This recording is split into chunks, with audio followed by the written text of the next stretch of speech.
Senator Faisal Javed صاحب ہوں یا ہمارے اسد صاحب ہوں جو ہمارے فوراً جو ہے وہ سابق جو ہے وہ منسٹر آف کامرس بھی رہ چکے ہیں، کون سی ایسی شخصیت ہے، کونسلر جنرل ہمارے یہاں کے، یا ابھی ریسنٹلی فواد چودھری صاحب آئے تھے وہ بھی ان سے بہت اچھی طرح واقف ہیں؟ عزیز راکھنا صاحب، ماشاءاللہ اتنی آپ کی جو ہے وہ لوگوں کے ساتھ انوائرمنٹ ہے، آپ وابستہ ہیں لوگوں کے ساتھ، اور آپ اپنا موقف جو آپ نے پیش کیا ہے کہ کاروبار کے آپ نے بتایا کہ یہ اصول ہیں، اور اگر آپ نے روزگار حاصل کرنا ہے تو یہ اصول ہیں، اگر ان اصولوں کو اپنا لیا جائے تو آپ سمجھتے ہیں پاکستان کامیاب ہو جائے گا؟ دیکھیں، میں جو بھی پاکستان پیسے بھیجیں کوئی انویسٹمنٹ نہیں کیا، صرف وہاں لوگوں کی مدد کرنے کے لیے بھیجیں۔ دوسری بات یہ ہے کہ میں 3 ملکوں میں بڑا ہوں۔ میں پاکستان میں نوکری بھی کی ہے، کاروبار کیا ہے، سعودی عرب میں بھی نوکری کاروبار کیا ہے، اور کینیڈا کے 30 سال سے کاروبار کر رہا ہوں۔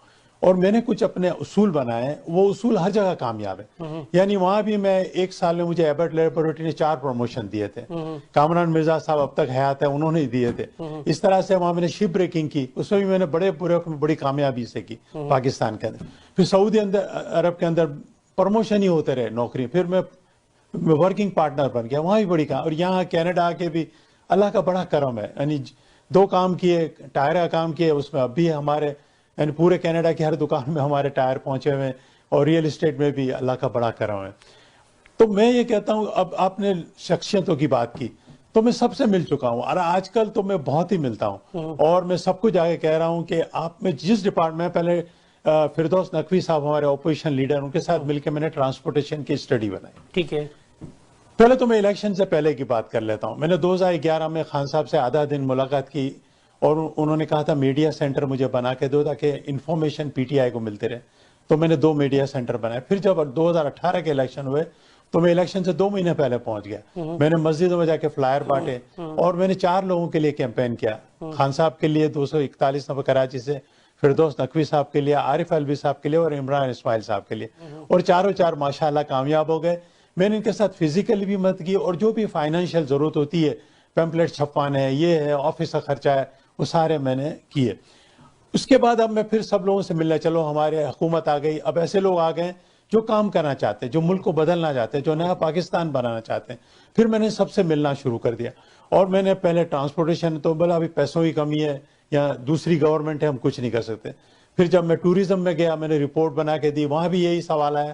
تو جس ڈپارٹمنٹ، ڈاکٹر عاشق عوان کے ساتھ میں نے 3 دن گزارے، ان کے گاؤں بھی میں گیا، جہاں جاتا ہوں لوگ پیسے مانگتے ہیں، کہتے ہیں یا تو آپ ڈونیشن کریں یا انویسٹر لائیں۔ تو پھر میں نے سوچا کہ پیسہ تو پاکستان پیسے سے بھرا ہوا ہے، پاکستان سے زیادہ کوئی امیر ملک ہے نہیں۔ اگر جب میں پاکستان اور کینیڈا کو کمپیئر کرتا ہوں تو پاکستان کو تو زیادہ امیر ہونا چاہیے۔ کینیڈا میں تو ہمارے 6 مہینے برف پڑتی رہتی ہے، پھر بھی دیکھیں دنیا کا سب سے امیر ملک ہے۔ پاکستان میں تو آپ 4 فصلیں اگا سکتے ہیں، اور جیسے خان صاحب ہمارے کہتے ہیں 12 موسم ہے، کانے ہیں، اور سب سے زیادہ تو ہمارے لوگ ہیں جو اتنے زیادہ ہارڈ ورکنگ ہے، انٹیلیجنٹ ہے۔ اس کے علاوہ اللہ میاں نے ہمیں قد میں بھی کوئی پیچھے کسی سے نہیں رکھا، عالم چنا ہمارے وہاں سے آئے، تو ہم اللہ میں سے کوئی شکایت نہیں کر سکتے کہ اللہ میں نے ہمیں کوئی نعمت نہیں دی ہے۔ صرف یہ ہے کہ ان ساری طاقتوں کو، یہ سارے وسائل کو صحیح طرح سے ایک سمت میں ڈالا جائے۔ تو جب سب سے میں نے مل لیا، اور مجھے کہیں بھی، تو میں نے ایک بار مجھے FBR میں آپ لگا دیں، فیڈرل بورڈ آف ریونیو میں لگا دیں، کیونکہ پاکستان میں صرف ڈسٹریبیوشن آف ویلتھ صحیح نہیں ہے۔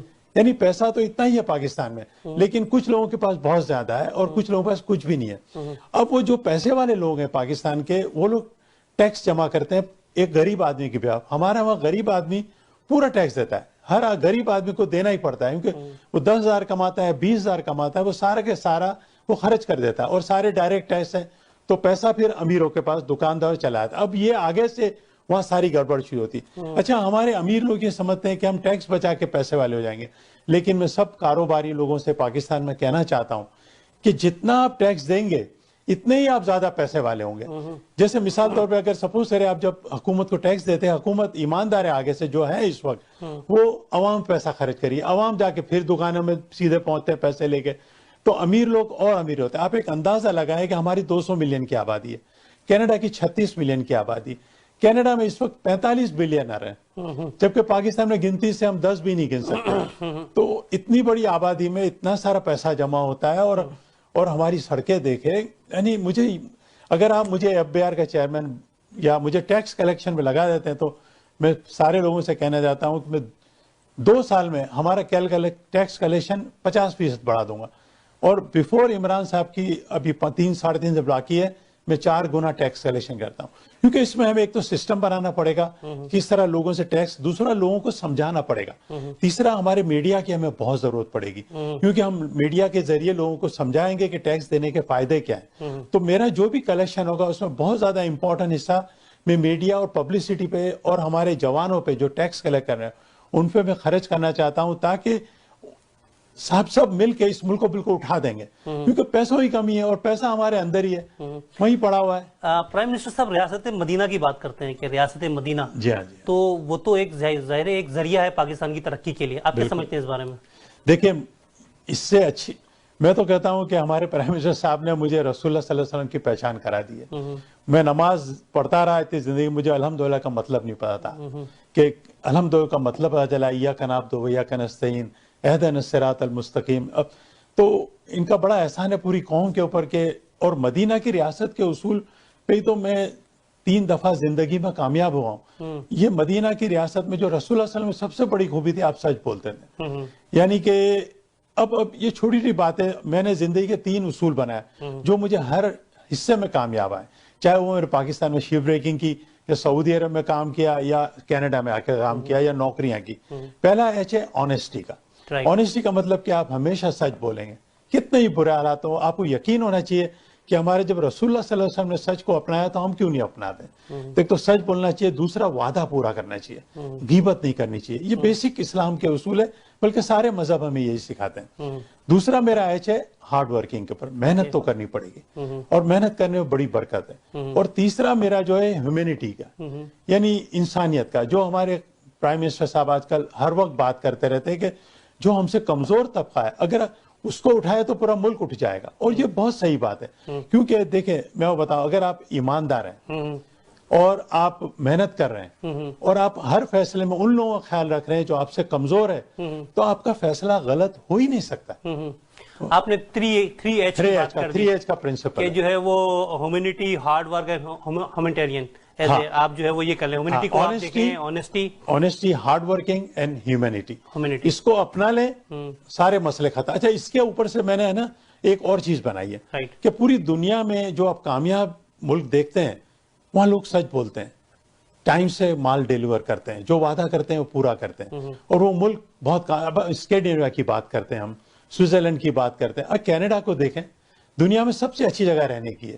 یعنی میں سمجھتا ہوں دنیا میں آپ کینیڈا آ گئے تو آدھی جنت تو آپ کو مل گئی. میں اس لیے کس لیے کہتا ہوں کہ یہاں کوئی ٹینشن نہیں ہے, اس لیے سب لوگ سچی بات کرتے ہیں. تو میں نے یہی ٹرپل ایچ کے اوپر سے 2 چیزیں اور بنائی ہیں کہ ہم روزی 2 طریقے سے کماتے ہیں, یا تو ہم نوکری کر کے روزی کماتے ہیں یا ہم کاروبار کر کے. اگر یہ 2 چیزیں ہم ایمانداری سے کرنے لگے, اس کے لیے میں نے نوکری کے 15 اصول بنائے اور کاروبار کے 12 اصول بنائے. اگر پاکستان کے لوگ بھی جس طرح دنیا کے کامیاب کینیڈا, اسکینڈینیویا, انگلینڈ جو کامیاب ملک ہے, اسی طرح سے ہم روزی کمانے لگے, یعنی نوکری میں وہ 12 اصول اپنائے, ایمانداری سے نوکری کریں اور کاروبار بھی ایمانداری سے ہو تو ختم ہو گئے مسئلے. تو ہمیں ایک تو ہے نا یہ بڑا لوگوں کو تعلیم دینی پڑے گی, جس کے لیے میں نے 2 ویڈیو بنائے, ایک اسٹیپ لوگوں کو سمجھایا کاروبار کا, نوکری کا. اس طرح سے ہم اس کو بڑی پبلسٹی کریں گے. ہمیں میڈیا کی اور ان لوگوں کی بڑی ضرورت پڑے گی, اور اس میں سارے لوگوں کو ہمیں شامل ساتھ لے کے چلنا ہوگا. تو اس سے کیا ہوگا کہ جب لوگ سمجھ جائیں گے کہ ایمانداری سے ہی برکت ہوتی ہے, ایمانداری سے ہی کامیابی ہوتی ہے, محنت سے ہی کامیابی ہوتی ہے, اپنے کمزور لوگوں کو ساتھ لے کے چلنے سے ہی کامیابی. اگر آپ کاروبار کر رہے ہیں تو سب سے زیادہ اپنے امپلائی کے بارے میں سوچیں. یعنی آپ کا کام یہ نہیں ہے کہ کام تو لوگ کریں گے, لیکن آپ لوگوں کی فلاح و بہبود کے سوچیں تو پھر آپ کو فکر کرنے کی ضرورت نہیں. تو میں نے پورے پروگرام بنائے ہوئے ہیں, ویڈیو بنائے ہوئے ہیں. انشاءاللہ میں پاکستان جاؤں گا, آپ اگر میرا ساتھ دیں, وہاں سارے میجر میڈیا چینل سے ملاقات کریں اور یہ میرے پروگرام لوگوں کو بتائیں.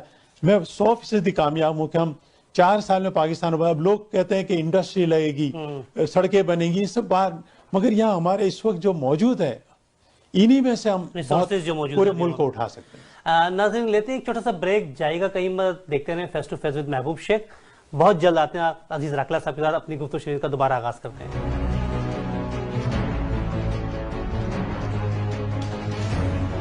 محبوب شیخ ہمارے ساتھ موجود ہیں, عزیز راکلہ صاحب.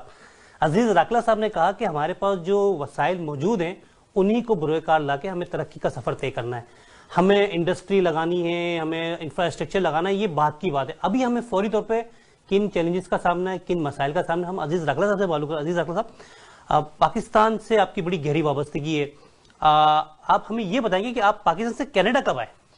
دیکھیں میرا سفر تو بڑا لمبا ہے، میں پہلے بچپن تھوڑا سا شارٹ میں تو میں بالکل چیریٹیبل ادارے میں پڑھا ہوں، رستم جی پیسم جی اسکول ہوتا تھا وہاں پڑھا، پھر سندھ مدرسۃ الاسلام میں پڑھا، پھر میں نے سندھ مدرسۃ الاسلام میں آپ کون سے ایئر میں تھے؟ میں تھا وہاں، میں نے شروع کیا تھا 58 سے 64 تک، جب میں نے میٹرک پاس کیا۔ میں نے بھی تعلیم وہیں سے حاصل کی ہے۔ کیا بات ہے، بڑا زبردست، یہ ہمارا گورنمنٹ ادارہ تھا، بہت شاندار تھا۔ پھر وہاں سے میں نے دن میں کام کیا اور رات کو میں نے بی کام کیا، اس طرح دن میں کام کر کے میں نے رات کو جس کو ICWA کیا، جس کو آج چارٹرڈ مینجمنٹ اکاؤنٹنسی کہتے ہیں، اور میں نے نوکریاں کی، پاکستان کیبل میں کام کیا، بڑے پروموشن ہوئے، ایبل لیبورٹریز میں 2 سال میں انہوں نے مجھے 4 پروموشن دیے۔ اس کے بعد میں 76 میں سعودی عرب چلا گیا، سعودی چلا گیا، وہاں 5 سال نوکری کی، پھر پیسے لے کے پھر پاکستان آیا اور شپ بریکنگ کی 1981 میں، اور وہ ایسا وقت تھا کہ ساری مارکیٹ گری ہوئی تھی، لیکن میں اپنے اصول ایمانداری سے کام کیا، وہ بڑا کامیاب رہا شپ بریکنگ میں۔ پھر میں واپس کینیڈا گیا کیونکہ میرے پہ اور بھی ذمہ داریاں تھیں۔ پھر میں کینیڈا سے سعودی عرب سے 1991 میں کینیڈا آ گیا، اور کینیڈا آ کے پہلے 3 سال بڑی اسٹرگل کی۔ جو نئے لوگ آ رہے ہیں اٹس ناٹ ایزی، مگر آپ آ کے یہاں کا کلچر سمجھ جائیں، یہاں کے اصول اپنا لیں، سچ بولنا شروع کر دیں، ایمانداری کرنا شروع کر دیں، محنت کرنا شروع کر دیں، اور یہاں کے جو چیریٹیز اس میں شامل ہوتے ہیں تو بڑی برکت ہوتی ہے اور بہت جلدی کام ہے۔ اور دین آئی نیور لک بیک۔ پھر جب پیسے آ گئے تو پھر میں نے پاکستان جا کے TCF کے ساتھ مل کے 16 اسکول بنائے، جن کو میں اب تک ان کا خرچہ بھی اٹھا رہا ہوں۔ پھر سینا کے ساتھ مل کر وہاں لیبورٹری بنائی، ان کا جو کلینک ہے وہ بنایا، اور وہاں 3000 مریضوں کا علاج ہوتا ہے، وہ بھی میں ہر مہینے ان کا خرچہ بھی جاتا ہوں۔ پھر کینیڈا کے اندر میں YMCA میں جاتا تھا سوئمنگ کرنے، اور ان کا بھی ایک پروگرام تھا جہاں بچے نوکری کے لیے آتے تھے، تو اگر آپ نوکری میں ایسے ہی جائیں گے تو آپ کو میکڈونلڈ کی نوکری $10-12 کی ملے گی، لیکن اس بچے کو اگر آپ کوئی ہنر سکھا دیتے ہیں، اس کو آپ کارپینٹر سکھا دیتے ہیں، یا اس زمانے میں MS DOS ہوتا تھا کمپیوٹر، وہی بچے کو $20-22 کی نوکری۔ تو میں نے YMCA کو یہ بچے اڈاپٹ کرنے شروع کیا، میں نے جتنے بچے آتے ہیں سب کو میں خرچہ دوں، تو YMCA نے اس کے لیے میرے لیے کہانی بھی لکھی ہے، انہوں نے 12 کینیڈین کی کہانی لکھی، اس میں ایک میری بھی لکھی۔ اس کے بعد یہ ہماری جو 60ویں سالگرہ تھی کوئین ایلزابتھ کی، اور جب انڈونیشیا میں سونامی آئی، جب بھی میں نے ہماری اونٹیریو گورنمنٹ کے ساتھ مل کے جو مجھ سے ہو سکتا تھا وہ میں نے کیا، تو ان ساری کینیڈا کی بھی خدمات کے لیے مجھے ان کی 60ویں سالگرہ پہ سٹیزن کینیڈا کا کوئین ایلزابتھ سے ایوارڈ ملا۔ اور اس وقت بھی جب 150ویں سالگرہ ہوئی تو ہماری ایک سینیٹر صاحبہ ہیں سلمیٰ عطا اللہ جان، انہوں نے ایک ہی پاکستانی کو پروموٹ کیا، تو جو 150 کینیڈین کو ایوارڈ ملے اس میں ایک مجھے بھی ملا۔ تو ایوارڈ کافی ملے ہیں، یہ ساری چیزیں، مگر اس وقت ایک ہی ہے کہ ہمارا ملک کو ہم اٹھا سکتے ہیں، اور اگر مجھے FBR میں لگا دیا جائے، میں سارے خان صاحب ہر وقت کہتے رہتے ہیں میرا پیسہ ہوتا تو میں یہ کروں، خان صاحب کو میں کہنا چاہتا ہوں آپ سمجھتے تمام مسائل کا حل جو ہے وہ FBR کے اندر موجود ہے؟ ہمارا جو کیش کلیکشن ہے، اگر آپ دنیا کے جتنے ملک دیکھیں، میں نے کینیڈا کا یہ پورا ٹیکس کا میں نے سسٹم اسٹڈی کیا ہے، کس طرح کام ہو رہا ہے۔ بھئی لوگ ایک گلے میں پیسے ڈالتے ہیں، اس میں سے خرچ کرتے ہیں، اگر وہ گلے میں پیسے نہیں ڈالیں گے آپ لوگ، جو آپ رکھ لیتے ہیں اپنے پاس، اور آپ دیکھیں کہ اب میں کراچی اور اسلام آباد لاہور جاتا ہوں، میں 150-200 روپے میں ڈھابے بیٹھ کے پورا کھانا کھا لیتا ہوں، 2 قسم میں سالن، چائے، سب کچھ، اور آپ کسی ریسٹورینٹ چلے آئیں 6000 روپے میں کھانا کھاتے ہیں 2-3 لوگ مل کے۔ اتنا فرق کیوں ہے؟ اس کی وجہ ہے کہ کچھ پیسے غلط جگہ جمع ہو گئے، اور کچھ لوگوں کے حصے میں کچھ بھی نہیں آ رہا۔ تو یہ بڑا سمپل ہے، ہمیں قانون ہمیں میں چین 200 دفعہ گیا ہوں، میں نے چین کو، جیسے خان صاحب بھی کہتے ہیں، انہوں نے کس طرح غربت کی ہے مجھے سٹیپ بائی سٹیپ پتا ہے۔ تو اگر ہمیں کچھ سختیاں کرنی پڑے گی ہمارے ملک کو اوپر اٹھانے کے لیے، جیسے چائنا میں ایک بات ہے، کوئی بھی اگر ملک کا مفاد ہے اس کے آگے کوئی نہیں آ سکتا۔ حکومت آپ کو آج امریکہ میں وہ لوگ ایک ریلوے لائن بنانے کی کوشش کر رہے ہیں، کیلیفورنیا سے لے کر ایریزونا تک، ان کا بجٹ کوئی $70 بلین ہے، وہ نہیں بنا پا رہے، اور چائنا نے ینگ سے ڈیم بنایا، ان کا سارے مسئلے حل کر دیے، تقریباً 20 گاؤں خالی کرا لیے، اور سب لوگ خوش ہیں انہوں نے ہر جگہ۔ تو ہمیں ایک بات قانون سمجھنا ہو کہ ملک اٹھانے کے لیے ہمیں کسی کی بھی پرسنل چیزیں ہمیں